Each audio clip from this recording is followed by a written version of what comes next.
Good morning, everyone. It's a pleasure to be here and having the honor of opening such an amazing expo in real estate.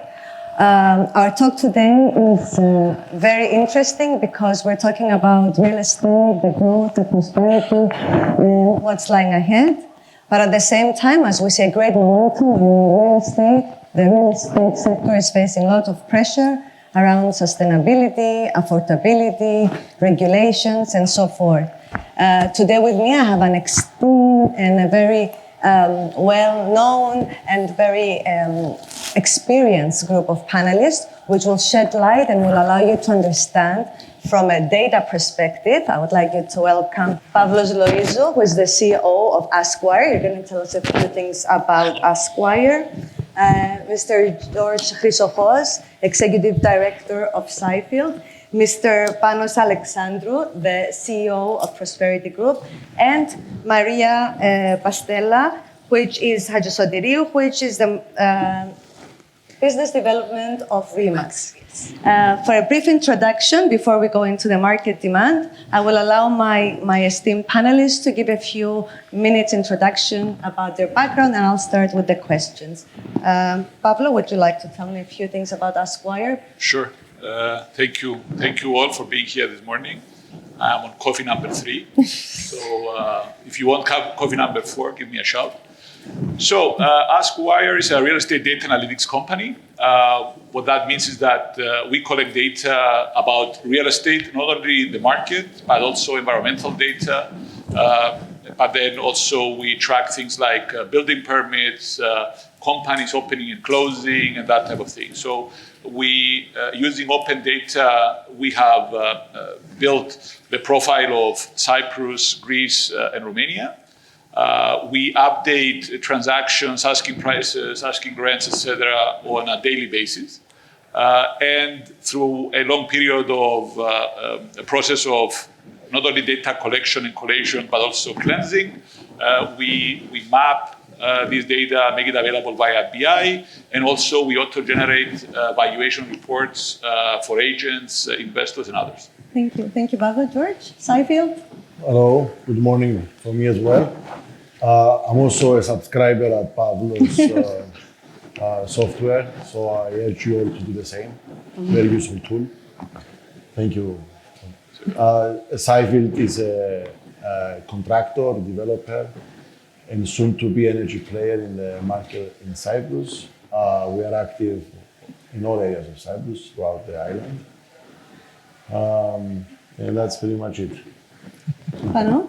Thank you, George. Good morning, everyone. I'm the CEO of the Prosperity Group, which is a very diversified group of companies. We are mainly dealing, and our base foundation is real estate investments and developments. We are active not only in Cyprus, but also in Greece, UK, and Croatia. And other than that, we're in the field of services, energy, yachting, and large-scale mixed-use development and infrastructure. Thank you, Pano. Maria? Hello, everyone. We are RE/MAX Cyprus.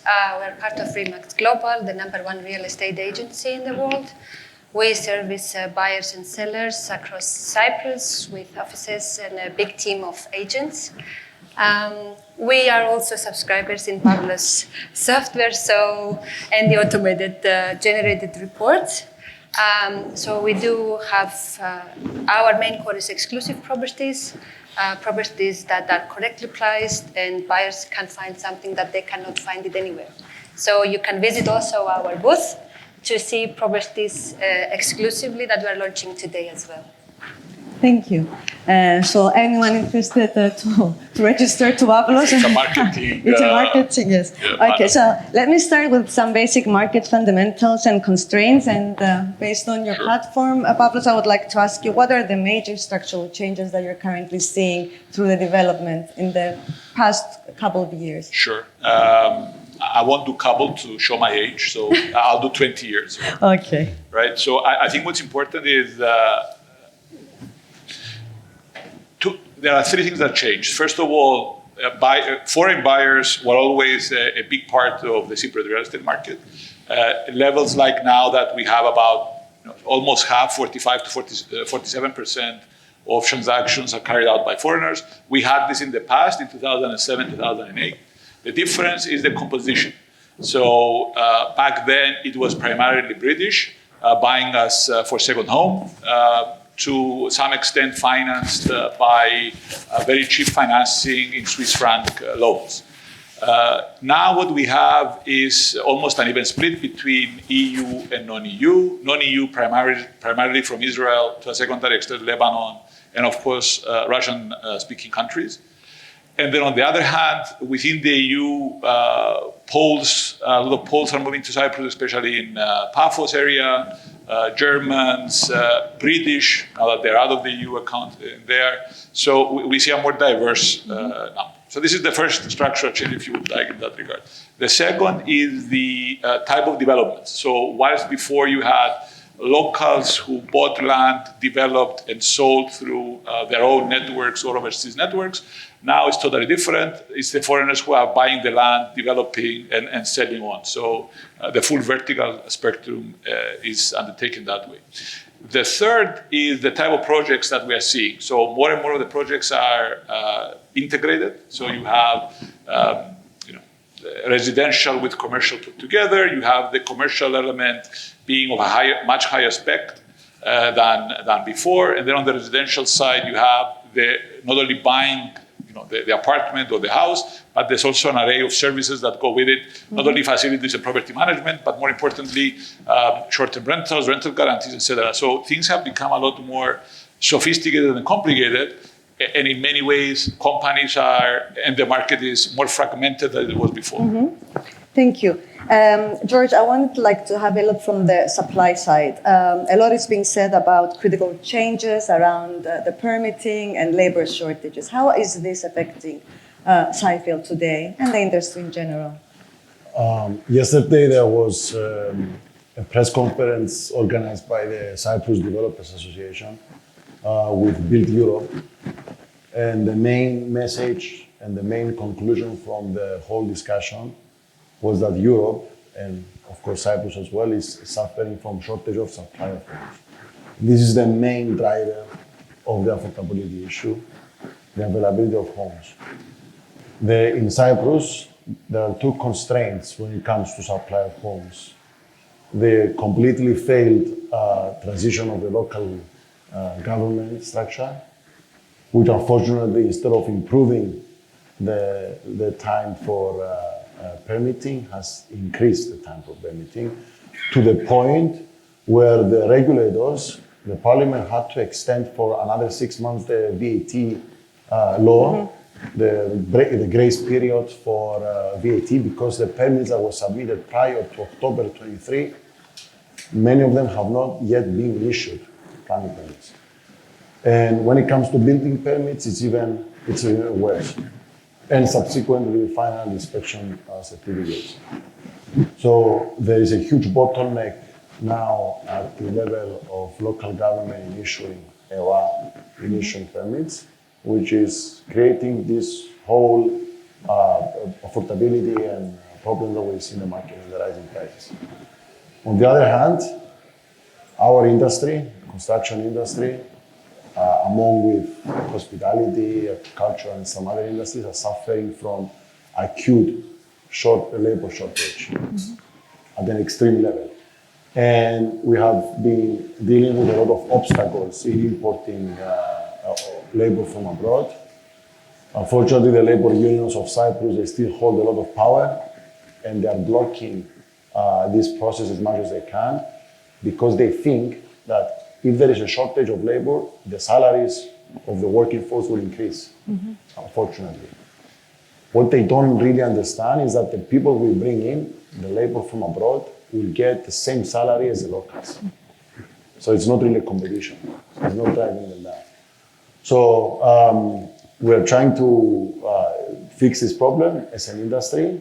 And right now, it's the main driver for increasing real estate prices. Thank you, George.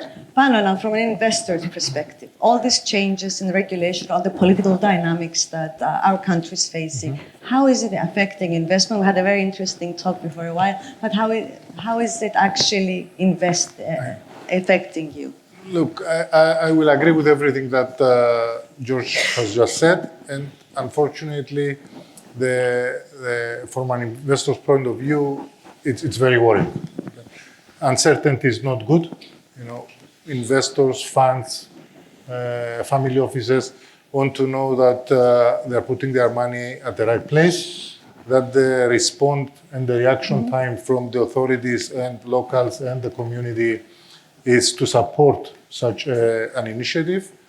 We are looking at projects of a very large scale, you know, in general, which even more we expect and demand and need the support of the local communities and the governments. And unfortunately, in Cyprus at the moment, this is something that lacks big time. Okay? The way out of it is changing the mentality somehow, changing the mentality of the people, getting people to understand here that as Cypriots, maybe we cannot do it alone, okay? And possibly this is the reason why we joined the EU and try to have good relationships with neighboring and other countries. We need to understand that our competition, it's not only internal, but it's also abroad. You have Turkey next to us, you have Greece, you have Israel, you have Lebanon, you have a lot of other European countries with beaches and nice restaurants and more people and more business and more action. And we have to adjust ourselves in order to be able to compete fairly and equally with competition with other countries. Thank you, Vana. So, Maria, we've heard how the legislations, the permittings, the cost of labor, the regulations are affecting either the prices or the delay in developing the properties. How is this affecting the market? How is this interpreted by your customers or your clients? We have two types of buyers. We have foreign buyers, we have Cypriot buyers. So, and we have different cities.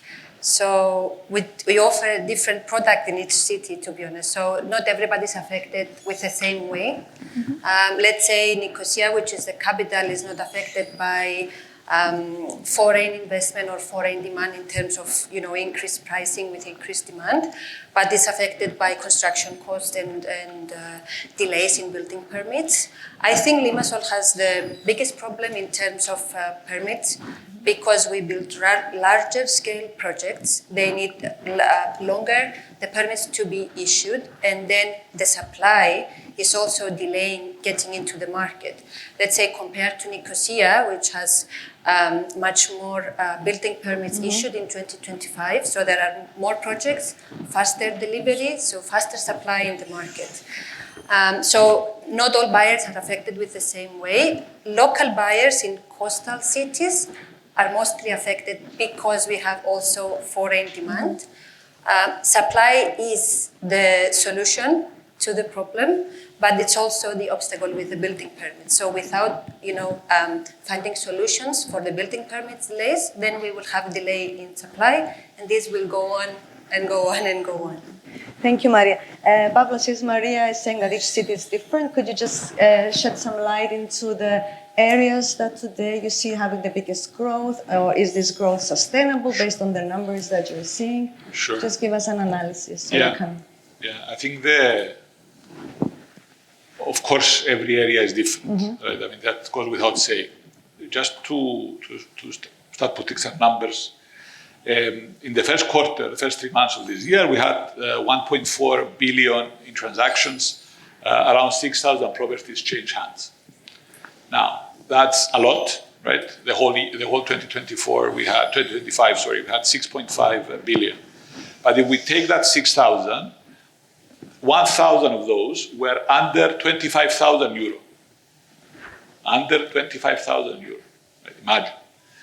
And then if you go one click up, if you go up to 200,000, you have 4,000 properties. So 2/3 of the market is under 200,000 euro. So first of all, when we talk about the market, probably the one that we all deal with is that 1/3, right, the top bit. So this is the first thing. So there's a lot of noise coming out of the data that is being reported by the land registry, exactly because what you see, and I'm sure many of you are in Facebook groups and others, right? You see people, I'm looking for a field with a road and electricity. You're like, my friend, it's agricultural, and you want to build a house. But you see, and there's a lot of those transactions, and you're like, what are people buying? This, by the way, it's very similar to what happened 20 years ago. I'm beginning to sound like my father. It's unfortunate. But anyway, we'll go back. So the first thing is, so you have a market that is very much, the bottom bid is moving, and it's creating a lot of noise that is affecting everybody. This is number one. Now, what we are seeing in terms of the split, I'm going to say things that are sort of known. Limassol, everybody would like to be in Limassol because it's the place to do business, more places to go out, stuff like that, fine. But then it's Paphos that is leading the way. Basically, Paphos has become the overspill of Limassol, especially when it comes to houses versus apartments. Larnaca effectively is if you can't afford to be anywhere, you're going to be in Larnaca, right? So it's nobody wants to be in Larnaca. So this is number one. You go to Larnaca for the airport, and that's it. And Israelis for Bali. I think the important thing here, and Nicosia is for us locals with Halloumi. I think the important thing here, though, and I will make this distinction on how each market is affected, is that right now, as you may recall, from 10 years ago, our tourism, or 15 years ago, tourism went up from 2.3 million per year. Last year, we had 4.5 million.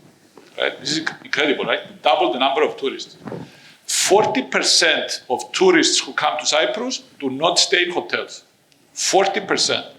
So effectively what you have, yes, you have an increase in overseas demand, which is people moving into the island. So we had 70,000 people who moved to the island after the Russia-Ukraine war. But more importantly, what you have is a lot of people who are buying, either turning their houses into holiday homes, right, to capture that 40%. Or what you have, of course, and this is a mistake of the tax authorities, is you have foreigners buying real estate in Cyprus, putting them in for short-term rentals, which gives them the ability to spread out that 90% VAT over time. So the impact of overseas demand varies depending on who is actually buying, but it also varies very much so due to the exposure of each market to the tourism industry that has because of the tax incentives to basically acquire new property and spread it over 10 years. Thank you. Thank you, Pavel. So, George, being a subscriber at Aspire, do you build based on the data what the market needs that you see in Paphos' platform, or do you go towards projects that you know financially are more viable for Cyprus? How is the development? Well, we have boots on the ground, so we appreciate the data, but we are seeing it firsthand usually because we are present in all areas of Cyprus. So we see the trends, the needs, the demands, the design needs, and we try always to adjust the product based on what the market says. But on the other hand, we're also a little bit risk averse. So we don't usually do what Panos was saying earlier, this super luxury type of resorts, marinas, golfs, these kind of buildings or projects or developments. We usually try to do a more diversified type of products, apartments for upper middle class in both Limassol and Nicosia and Larnaca, mostly vacation apartments in Larnaca. But again, we don't want to target the top 1% in some areas. We do have products for those as well, but limited. And there is always something which is overlooked, which is commercial office space. It's harder to develop office spaces because usually they're not sold, they're rented. So someone has to lock equity, and developer has to lock the funds for the whole project from the beginning and rent it out and maybe sell it to an investor later on. While when you sell apartments, you sell unit by unit, you get down payments at the beginning when it's off plan. Usually the whole cash flow is easier. So we like doing office, commercial. There is a need for commercial space in Cyprus, mostly Limassol and Nicosia. Limassol, according to Pablo's data, we see a huge supply of office space. I mean, in Cyprus, we have a tendency since the stock exchange in 1999. When something goes well, or everybody goes in, right? So we had the same also in 2008. We had the same with the student accommodation. The student population of Cyprus is decreasing, but the student accommodation is increasing. It's a paradox of our times. So, you know, in Limassol, we see more than 300 developments in office space, according to Pavlos, don't call me. And so, again, we always try to see these trends and we develop accordingly when there is a need, since we have the capacity to develop whatever is needed. Excellent, thank you, George. So, George is with the boots on the ground. How is Prosperity Group doing its investments? Is it more on a geographical area, asset classes? How is this development? I think the slogan of this speech should be what Pablo just said. If you don't have where to go or don't have enough money, go to Larnaca. Look, I think if we are allowed to talk about Larnaca, I think Larnaca has something which other cities missed. Okay, it has the opportunity to do it right.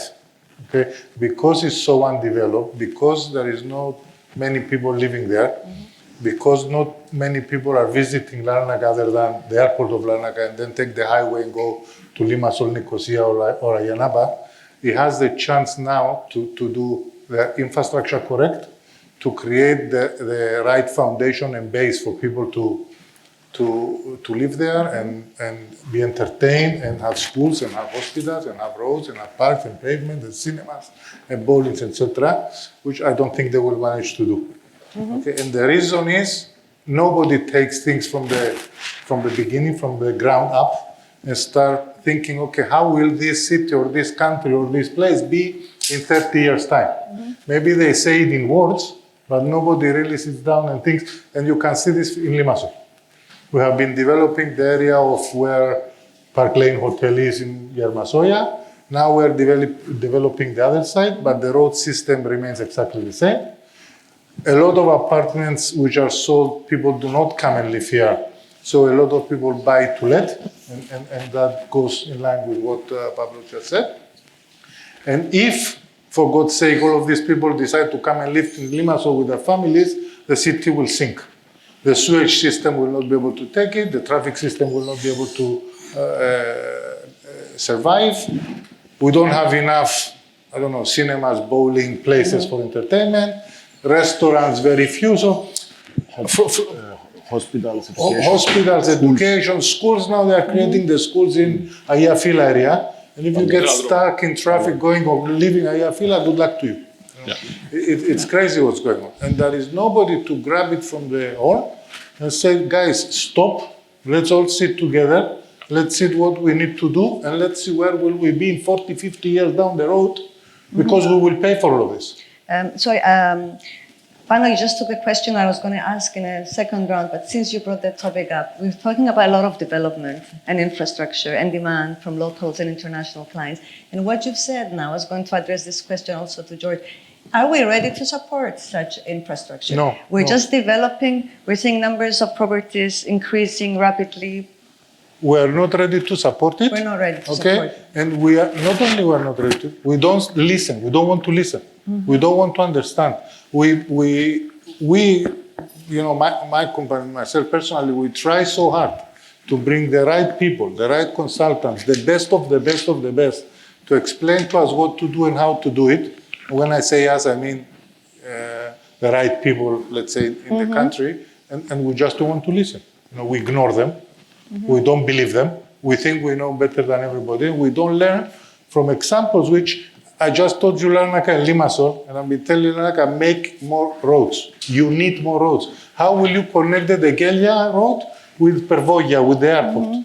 With the existing system, you are loading 3,000-4,000 units there. I'm loading another 1,000 on the other side. How will these people communicate? So infrastructure, roads. Yes, George, what are the constraints to this development? Let me give a comment on that.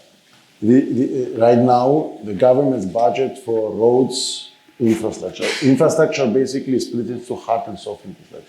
But talking about hard infrastructure, there has never been a larger budget for road construction in Cyprus ever, right now. The problem is implementation. The Public Works Department had 600 million budget for road construction and they have only implemented 400 million. It shows the inability of the state, and also is a labor shortage we were saying earlier, to actually construct the planned infrastructure. So right now, there are 4 highways under construction in Cyprus. There's never been the history of Cyprus 4 highways under construction. The Astromeridi once is finished, Palahori is under construction, the ring road of Nicosia is under construction, Paphos Pol is under tender, Saitas, the new phase under tender. So there is a lot going on. The infrastructure also breaks down into sewage, electricity, water, telephone lines. There, every time we do a division of plot to bring these utilities in, they are so delayed. Like EAC takes a year to come and install electricity. TAI, like a while to put the water, another 6-8 months. So there's a huge delay in implementing the infrastructure. Even though they know what to do, they can't really proceed with it. The soft infrastructure, though, it's also a problem. There is, especially in Limassol now, a shortage of education, of schools and hospitals. There is a lot of planned developments to be done, both in Ballodia, the special zoning they did, and other areas, but again, they are implemented very slowly. And same, of course, in other towns as well. So the government is trying. They are really pumping up the budgets. However, we are lacking at the implementation. I think soon it will be fixed, hopefully. At least they know they are trying to do It's not only the government. And the ring road, actually, they also, in 6 months, they will also tender the very much needed North Ring Road of Limassol, which will connect Yermasoya to the hospital above the highway. It's not only the government, it's also the private individuals. I mean, if you are doing a large-scale project and there is a need to create a road as part of your project, and you can see Limassol Marina created all the roads themselves.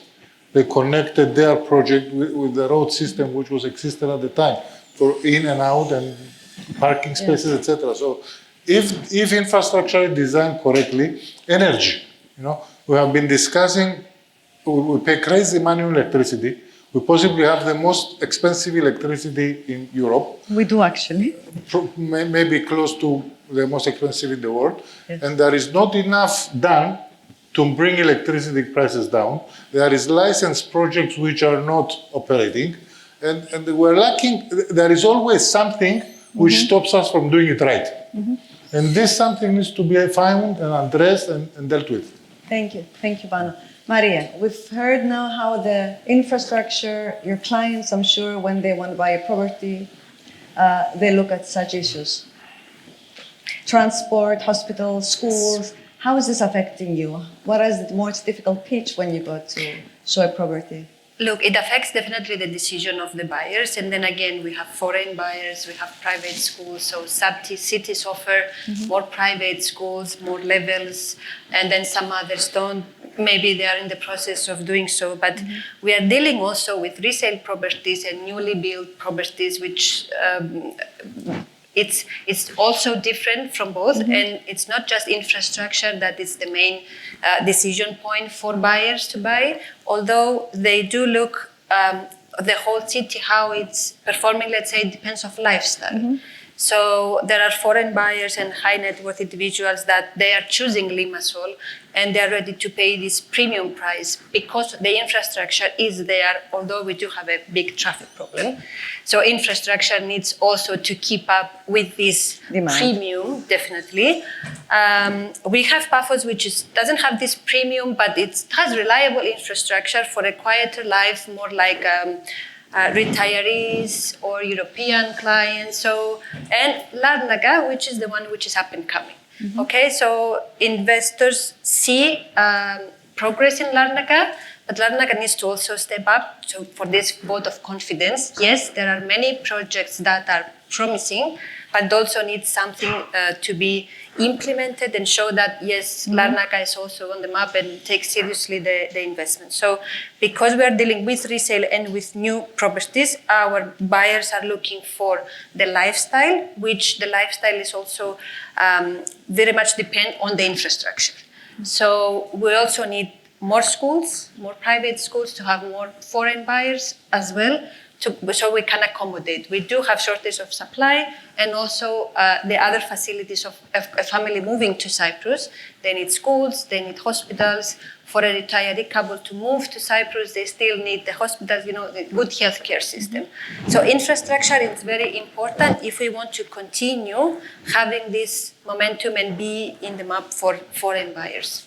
Yes. Mr. Afamis just walked in, so maybe he's a leader, one of the leaders of the public works department, regarding the questions you're asking about. Maybe it's not the right time for Mr. Walking, based on what was heard. We were just talking about you. You just missed it. Okay. So a lot's been said. We've been hearing of the demand, the opportunities that exist, but at the same time, as Mr. Afamis will hear again, I'm sure, shortly, the difficulties, the gaps, that the infrastructure, the regulations are not running along the same pace as the demand of the market is. Correct? If Yes. I'm wrong. Okay. So I would like, though, to give some positive and optimistic close, since we're the first panel of this exciting expo. So let's please, Pavlos, give us some positive, some numbers, some where the market is heading. We don't want to stay here now. Just give us a forecast based on your numbers, predictive analytics. Sure. Where are we going? And then I would like Please, to hear Pavlos, from each try other. hard. Try hard. Try hard, Pavlos, yes. Let's close on a positive note, and then I would like to hear from each one. Where is the market heading? First of all, it's I was in Athens the last 3 days, and it's very interesting how they talk about their market, which is booming, and how we talk about our market. Okay. I mean, if you have Greeks here, which some of course are, they would say, you guys are crazy. Like, you have everything, and you are complaining. And it's true.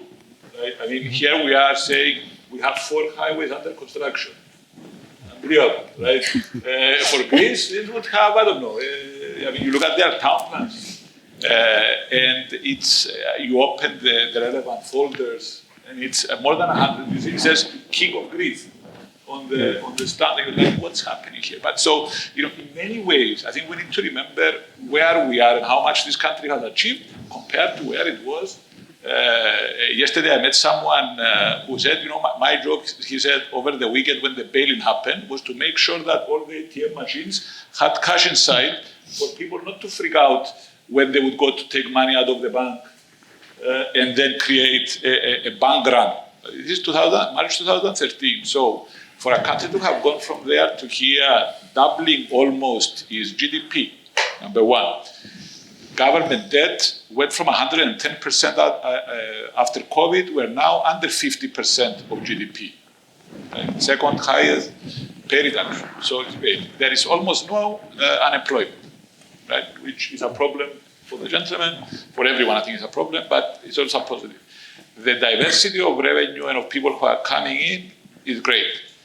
The country has, right now, it has a momentum. It has a lot of things going for it because it's basically playing as its strengths of being a safe haven in an environment, in a neighborhood where there is geopolitical instability. A lot of things went right at the same time, which we have the growth problems that we have right now. So, it's good problems. I think there are 3 key issues which are going to impact the way going forward. Number one is, how are we going to manage this growth from moving from an opportunistic to something more long-term, right? Because from the moment that the government collects the majority of its revenue from real estate from transactions rather than from ownership, this creates volatility in the revenue of the government, right? As long as people are building and selling, the government is happy because it's collecting taxes. The moment you will have a slowdown, all the government finances begin not to work. So this is number one. It's not going to happen, right? But are we going to reform the tax system to move less on transactions and more on ownership? This is number one. And this impacts the fact that I think you're going to continue to see a lot of real estate not being developed because, and this moves to the second, the tech sector in Cyprus that has grown to now the largest sector above tourism. So tech is above tourism as of December this year. A lot of the profit that is being generated from that sector is taxed at the reduced under 4% under the IP regime, and that money goes into real estate to buy and hold. So you have a lot of land and a lot of buildings that are being acquired. They're just going to sit there. The whole Tsiflikudia part is basically that. It's just dead land sitting there. So you have that. So this is number two. I think that number three, about how this country is going to evolve, is whether we are going to make the transition of integrating the tech companies more with the government. We need to take their know-how and their expertise and modernize the state. I can dream that this will happen. I think none of us here think that it will. We can only hope. Closing with the hope of Pavlos. George, where are we heading with all this being heard undoubtedly, today? real estate growth and profitability and transactions are coupled with economic growth. So we're really lucky to have been going through this growth, and with the right policy, of course, of the government and the business people of Cyprus, the resilience of the Cyprus economy as well. And we see this to be, of course, this year we're going to have some turmoil in tourism, but it's just short term. So I think we're on the right path when it comes to economic growth.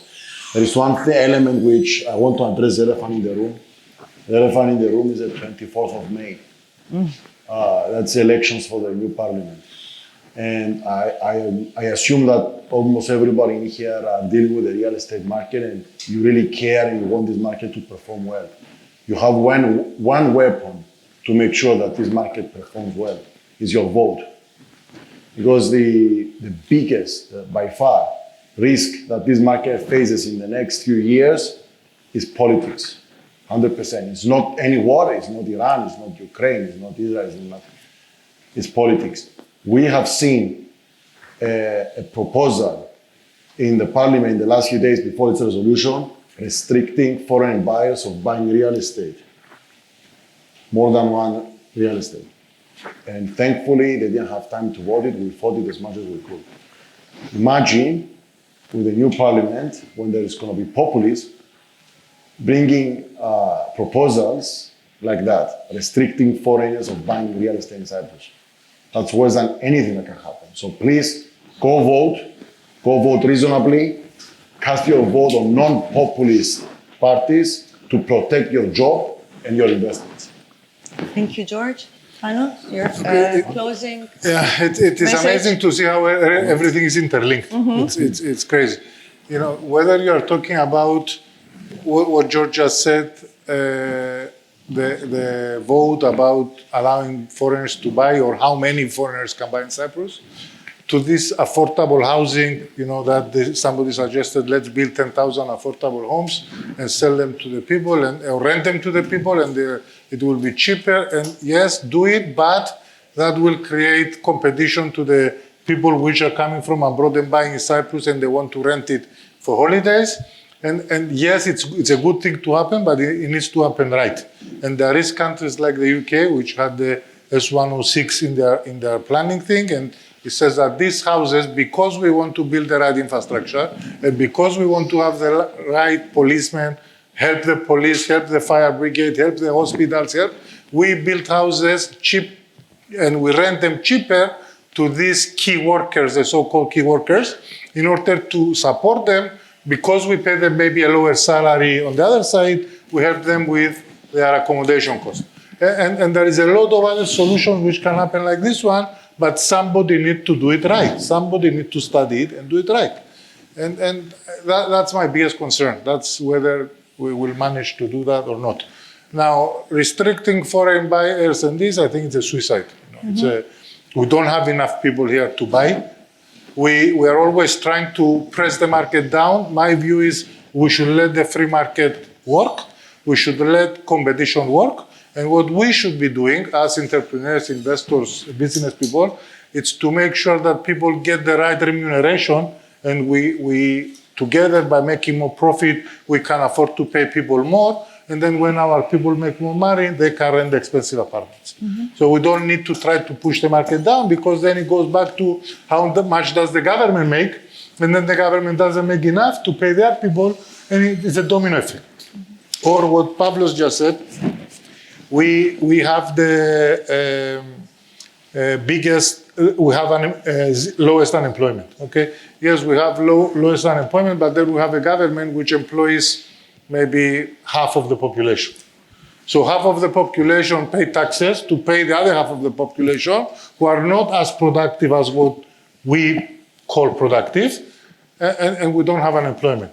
No, bring AI, bring technology, let people lose their job, let these people come and work for private companies, let us make sure they get enough money, and let them rent expensive apartments that we build. So let the free market work. It has to work, it's no other way. If you don't let it work, you will go to another country that it works and then you lose everything. So it's not a... Thank you, Bano. Maria, where is all this heading? Just having a closing statement from you. I think that everything needs to work together instead of against.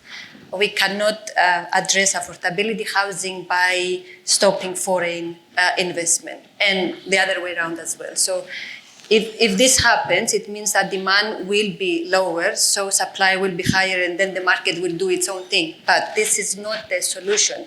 We should find our way, the private sector and the government sector, to combine and work together. I do believe that the private sector, boots on the ground, has many things to offer, is that we need to find a way to do it. So I do believe that, and it's a hope also, we need to find a way to have the foreign investment as well, and then find our way for affordable housing. Everything is connected, it's complex, it's not something easy, but I do believe we have great minds, we have great mindset as well, and we can achieve things. We need to collaborate and not be against each other. Thank you. Thank you, Maria. I want to thank each and everyone. I will take the closing statement of Maria. We do have great minds in Cyprus, and we all need to work together. Great technologies, great investment companies, great development companies. I'm sure you all gained something useful from our talk today, and thank you so much for joining us.